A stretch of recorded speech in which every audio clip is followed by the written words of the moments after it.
मुझे कष्ट में डाल दिया, क्योंकि जम्बे ओंदू साहब का और कंदे जी का और एमएलए साहब का कहना है कि हमको हिंदी में बोलना चाहिए, तो 2 बार सोचना पड़ता है कैसे बोलो। बीच बीच में थोड़ा अंग्रेजी भी मिक्स करके। जब भी यहाँ आता हूँ, पिछली बार 2 साल पहले आया था, फिर जब मैं स्पीकर था तब भी एक बार आया था भारत तिब्बत सहयोग मंच के साथ में। बुमला तक हम लोग गए, वो मेरे पहली बार था। It was one of my list in the bucket list. मरने से पहले तवांग तो एक बार जाना चाहिए, क्योंकि परम पूज्य जी यहाँ से आए तो ऐतिहासिक भी है और भावुक भी होता है जब इस तरफ आते हैं तो। और जब टीजू मियो गया, टूटिंग गया, चीफ मिनिस्टर साहब ने हेलीकॉप्टर भेजा, वहां का स्थिति देखा, फिर वेस्ट तमांग में आया और यहाँ कुछ फैमिली से लग रहा है। जब भी आता हूँ, आप लोग भी धर्मशाला आए, परम पूज्य जी के लंबी आयु के लिए पूजा भी किया, हम लोग मिले। और फिर लास्ट टाइम हम जब यहाँ आए थे तो डीसी साहब दामो जी थे। अभी हमको ये पता चला कि वो टीजू में डीसी का रिस्पॉन्सिबिलिटी ले रहा है, तो उस समय भी बहुत अच्छा हॉस्पिटैलिटी किया आप लोगों ने। इस बार भी हम तो चाहते हैं कि 1-2 दिन रहे, कम से कम यहाँ के युवक के साथ एक बार चर्चा हो जाए तिब्बत के बारे में क्या हो रहा है, क्योंकि हम लोग बहुत नजदीक है तिब्बत के सीमा के पास, फिर भी कभी कभी जितने नजदीक होता है उतना कम पता चलता है। तो यहाँ तवांग ही नहीं है, इस अरुणाचल में भी, और यहाँ बीच में जितने भी ट्राइब्स है, आदि निशी जितने भी है, अरुणाचल लंबा है, तो सब जगह तिब्बत से कुछ न कुछ रिश्ता तो रहा है। तो उसके बारे में अरुणाचल में जानकारी बहुत कम है, खास करके युवक के बीच में। तो इतिहास जानना बहुत जरूरी है। मैं भी आजकल जब तिब्बत के बारे में बात करने जाता हूँ, अभी तक पिछले 3 साल में कुछ 25 देशों में जा चुका हूँ। अभी ये प्रोग्राम खत्म करके गंगटोक से सीधा यूरोप जा रहा हूँ और 5 देशों में और जाएंगे। तो वैसे हमारा काम है कि जितने भी जब तक चीन के तरफ से वार्तालाप के लिए आगे ना बढ़े, तब तक हमें अंतर्राष्ट्रीय स्तर पर तिब्बत के बारे में समझाना, तिब्बत के विषय में सपोर्ट मिलना, उसके लिए काम करना है। तो हम लोग चाहते रहते हैं, इसलिए हम लोग परम पूज्य जो भी काम करते हैं, जो राजनीतिक हो या व्यवसायिक हो या लोगों को मदद करने के लिए सर्विस डिलीवरी जो भी हो, निर्वासित तिब्बती सरकार जितने कर सकते हैं, वो सब पहले परम पूज्य जी का सोच आगे रख के फिर उसके नीचे कैसे करना है। और हमारे सरकारी नीति तो मध्य मार्ग है, उमेलम जो हम लोग बोलते हैं। जब मध्य बोलते हैं तो उसका साइड भी होता है, बिना साइड का मध्य नहीं होता है, बीच नहीं होता है। तो उसके ऊपर चल रहा था, क्योंकि परम पूज्य जी ने दुनिया देखा, परम पूज्य जी ने दुनिया के सबसे बड़े लोगों से मिला। तिब्बत से जो लोग आते हैं वो भी परम पूज्य जी से मिलते हैं, उनको बात बताते हैं जो चल रहा है। और चीन के तरफ से भी जितने भी आए हैं लोग मिलने, और आज तक जितने भी समझौता या जो भी बात हुआ, वो सब परम पूज्य जी के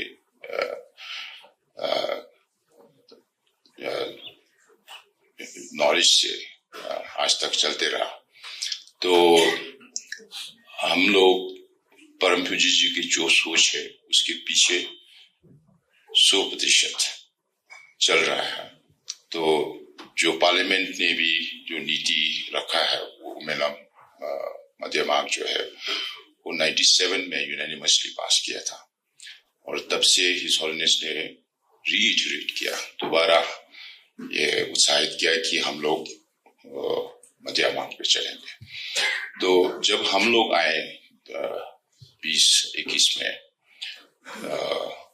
तब हम लोगों ने सोचा मध्य मार्ग तो नीति है हमारा, उसमें चलना है, मगर उसको कैसे थोड़ा जोर मिले, उसको थोड़ा कैसे सपोर्ट मिले, थोड़ा ट्रैक्शन मिले। तो उसके लिए हम लोगों ने पॉलिसी तो मध्य मार्ग है मगर स्ट्रेटेजी थोड़ा चेंज किया, क्योंकि अगर मध्य जो मैंने पहले बताया मध्य बीच जो होना है तो साइड होना है, साइड को रिकॉग्निशन नहीं है तो फिर मध्य का वैल्यू नहीं होता है। तो इसलिए एक साइड ये है कि अभी का जो तिब्बत का स्थिति, चीन ने आक्रमण करके हमारे तिब्बत को कब्जा करके रखा है, वो एक स्थिति है, वो एक साइड है या पोलैरिटी है। और दूसरा पोलैरिटी जो है वो तिब्बत का इतिहास है, ऐतिहासिक तिब्बत का जो स्वतंत्रता है वो है। ये दो के बीच में मध्य मार्ग है जो आजकल ऑटोनॉमी के नाम से भी लिया जाता है। तो ऑटोनॉमी में क्या क्या अपना अपना भाषा यूज करने के लिए, सांस्कृतिक, धार्मिक, वो सब करने के लिए और पर्यावरण को भी प्रोटेक्ट करने के लिए। सो वो मेन इश्यूज हैं। तो आजकल हम हिस्टोरिक जो ऐतिहासिक स्वतंत्रता के है तिब्बत का जो स्थिति था उसको रिकॉग्निशन मिलने के लिए हम ये सिर्फ बात नहीं कर रहा था मगर यूएस के साथ 2 साल से ज्यादा काम किया यूएस कांग्रेस में, और उससे अभी ये निर्णय हुआ, ये लॉ अडॉप्ट हो गया, रिजॉल्व टिबेट एक्ट। उसमें ये 4 मेन पॉइंट्स है। एक तो ये है कि चीन अभी भी बोल रहे हैं कि तिब्बत का मसला नहीं है, there is no Tibet problem. तो ये लॉ बोल रहा है Tibet is yet an unresolved conflict, कि तिब्बत का मसला जो है अभी भी वो सुलझा नहीं हुआ है। जब भी सुलझाना है तो वो अंतरराष्ट्रीय नियम के अंतर्गत करना है। और दूसरा पॉइंट ये है कि Tibetan people have the right to self-determination. This is very much in line with 1961 में यूएन में रेजोल्यूशन हुआ था तिब्बत के ऊपर, तो उसी के लाइन में चल रहा है। सेल्फ डिटर्मिनेशन अंतरराष्ट्रीय क्या बोलते हैं, लीगल पर्सपेक्टिव में डेफिनेटिव डेफिनेशन है, प्लेबिसाइट होना है ये वो, तो वो ऑटोनॉमी से भी थोड़ा बड़ा है। अगर चीन अलाउ करें वहां प्लेबिसाइट होने के लिए, मगर वो थोड़ा मुश्किल है। तो ये भी एक अब यूएस का पोजीशन है। और तीसरा ये है कि चीन अभी तक बोलते रहा कि तिब्बत, चीन सदियों से चीन के हिस्सा थे। Tibet has been part of China since ancient times. अब इन खुद को पता नहीं है ancient times कब है, 7th century है, 13th है, 18th century है, इससे पहले तो जा नहीं सकता। तो ये यूएस गवर्नमेंट बोल रहा है कि हम नहीं मानेंगे, हम नहीं माने हैं, आज तक नहीं माना, परम पूज्य जी भी नहीं माना है, हम भी नहीं मानेंगे, नहीं मान रहा है। तो चौथा पॉइंट तिब्बत का साइज जो है, आजकल चीन तिब्बत को शीजांग बोलने के लिए बोल रहा है, उसके पीछे भी राजनीतिक वो है, मोटिवेशन है। शीजांग का चीन के तरफ से शीजांग जो बोलता है वो तिब्बत ऑटोनोमस रीजन ही बोलता है। तिब्बत जब बोलते हैं तिब्बत तो होल ऑफ तिब्बत, आमदो और खाम पूरा मिला के 2.5 मिलियन स्क्वायर किलोमीटर्स, वो एक चौथाई साइज होता है चीन का। चीन का पूरा साइज है 9.7 मिलियन स्क्वायर किलोमीटर्स। तो वो चौथा पॉइंट है। तो वो चारों पॉइंट जो अभी लॉ जो अडॉप्ट किया है वो चीन की जो वो बोलते रहा, प्रोपेगेंडा जो दुनिया को बोलते रहा, उसके खिलाफ चल रहा है। तो वो एक वजह जो हम ऐतिहासिक स्वतंत्रता के बारे में बात करते हैं, वो एक मैसेज तो चीन को, चाहे तक कल जो हुआ उसको तो बदल नहीं सकता हम लोग। इतिहास इतिहास है, वो इतिहास को स्टडी करने वाला हिस्टोरियन को छोड़ते हैं। वही तो परम पूज्य दलाई लामा जी भी बोल रहे थे, हम भी यही बोल रहे हैं।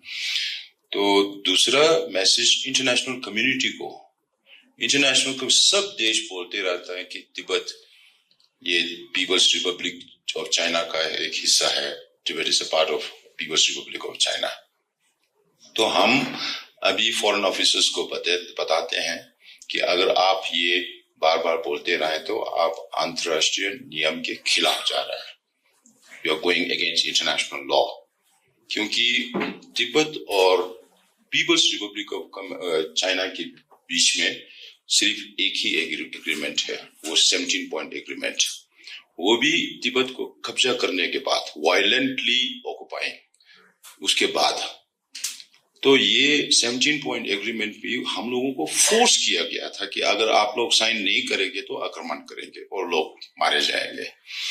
तो under international law this should be null and void. तो आज जो यूक्रेन में हो रहा है रशिया के साथ, और 74 ईयर्स एगो तिब्बत में हुआ, एक ही चीज है। और इंटरनेशनल लॉ एक है, दो नहीं है।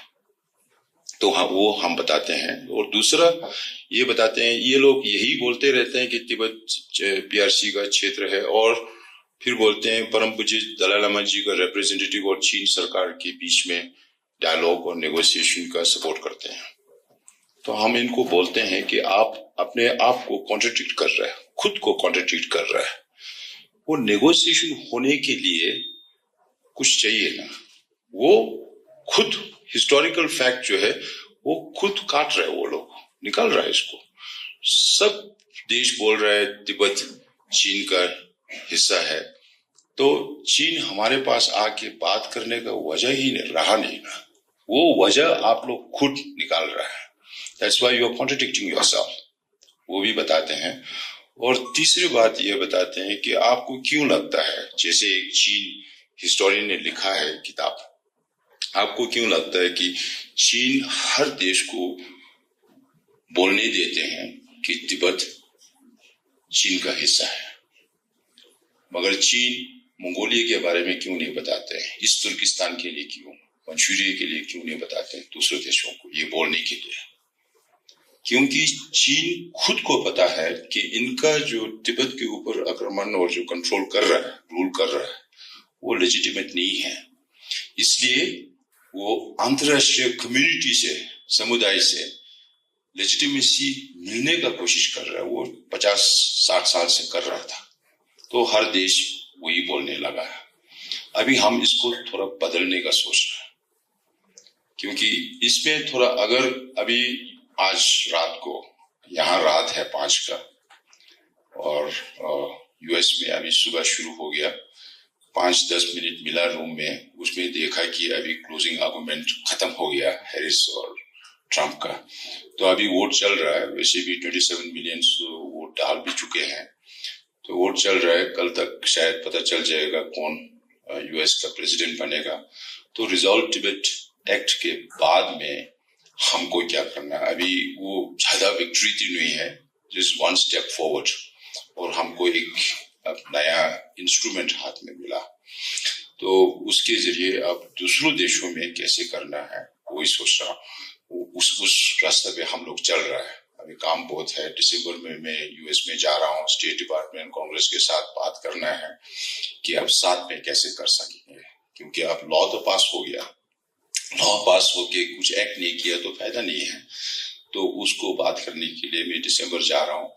तो इसके इतिहास का बात जो आया, तो तीसरा रीजन, हम तिब्बती लोगों को भी बोलते रहते हैं, हमारे बीच में भी कोई इंडिपेंडेंस बोलता है, कोई मिडिल वे बोलता है।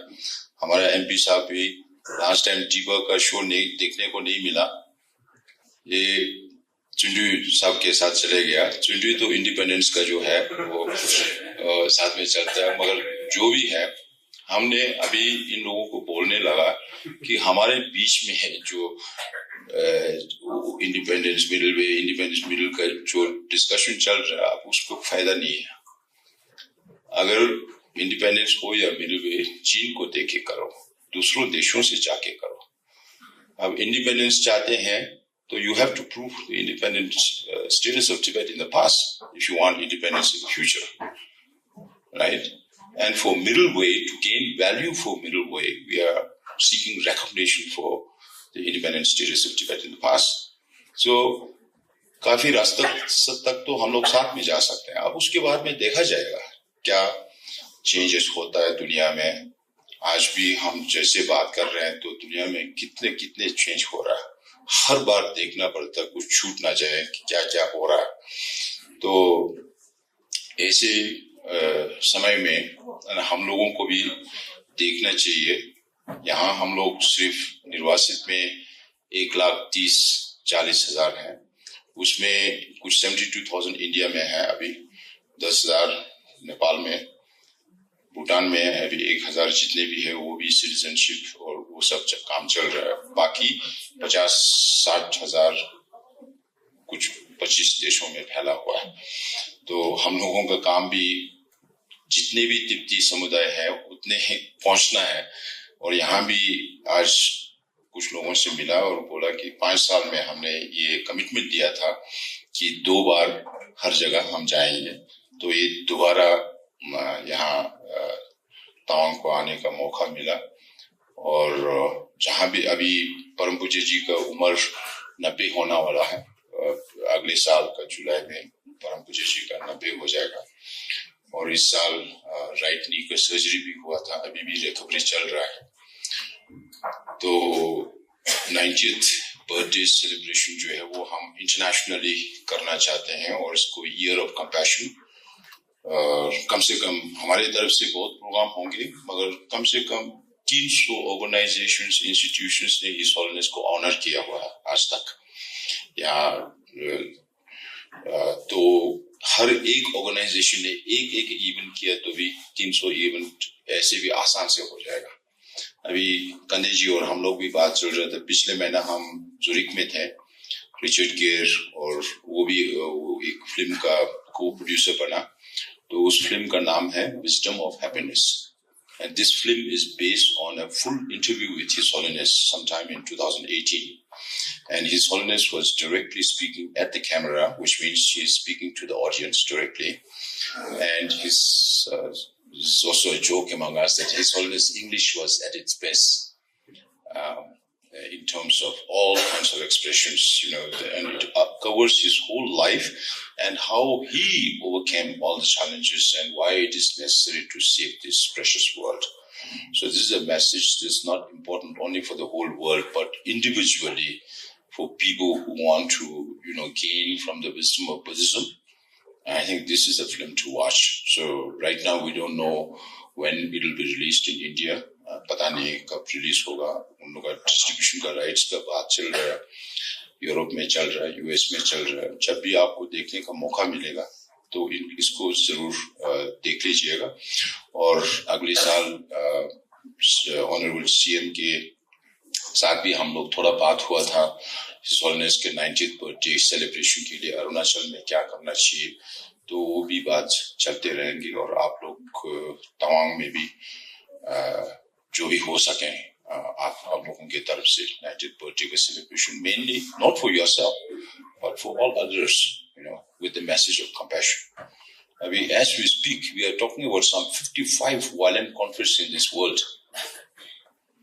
55 वायलेंट कॉन्फ्लिक्ट चल रहा है। हम लोगों को देखने और सुनने में सिर्फ यूक्रेन गाजा सुनने में मिलता है, मगर इतने बहुत ज्यादा चल रहे हैं। इसलिए the message of compassion which comes from the land of India is very, very important today. And this is also one of the significance of Tibetan Buddhist culture that we talk about. So other than that, we also talk about strategic importance of Tibet, the environmental importance of Tibet. So these are all different subjects which will take another lot of time. So I just want to thank you. I feel like family here. And now your MLA Saab is very popular. Even when I came last time, he was in the MMG. Today he is a MLA, and he was in Dharamsala also. And I was told he is very popular with the people. And now इनको भी समझना चाहिए कि जब कुर्सी मिलता है तो ज्यादा चढ़ के नहीं जाना है, जमीन में बैठना है, जमीन में बैठ के काम करना है. अगर ज्यादा चढ़ेंगे तो एक दिन फिर नीचे उतरेंगे, फिर बहुत पेन होगा. जमीन में ही बैठेगा तो ज्यादा पेन नहीं होगा. तो अभी तक जैसे काम किया आपने सब, I think everybody is very appreciative of what you're doing. So please continue to do. And there's a small Tibetan population. We are all same. Only we are divided by the border, but otherwise we are all same human beings. So जितने भी हो सके हमारे तरफ से और आपके तरफ से, please live peacefully and help each other. आप परम पूज्य जी को भी रेस्पेक्ट करते हैं तो यहाँ तृप्ति को भी थोड़ा देखभाल कर लो. पहले बहुत कहानी होता था, आजकल मैंने बोला I appreciate the leadership of Chief Minister also, because after he assumed office there are less problems in our, you don't hear too many problems in Arunachal Pradesh. That's good to hear. So thank you very much again. I feel very much at home. Thank you.